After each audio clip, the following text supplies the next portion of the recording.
Hüseyin, ya Hüseyin. Hansı güruhun belə Mevlası var?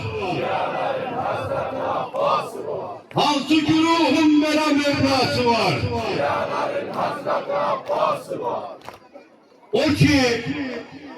O ki at üstte durup Sübhandı Kerbela'da. Boğazından vurulup kurbandı Kerbela'da. Ya Hüseyin! Zeynep'i incitmeyin, Rüqeyyəni döymeyin. Peygamber kuzuları mehvandı Kerbela'da. Ya Hüseyin! Ya Fatime, haber ver Necef Şahı Heydər'e. Keymegahlar talandı, tufandı Kerbela'da. Ya Hüseyin! Zülcenah kan rabandı, ya Rab buna amandı. Hüseyin'i aktarırdı, dört naldı Kerbela'da. Ya Hüseyin! Canını, cananını kan raban eylediler.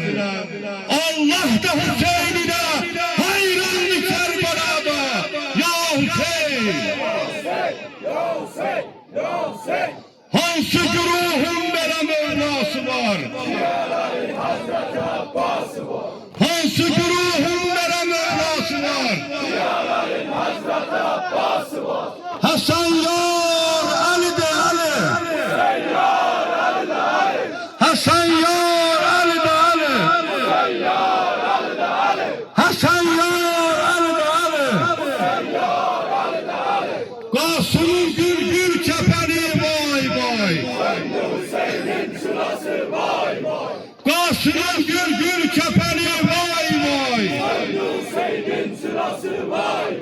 Öldürdüler Hüseyin'i. Yaran başın sağ olsun. Öldürdüler Hüseyin'i. Yaran başın sağ olsun. Heyhat Cumhuriyeti'nden.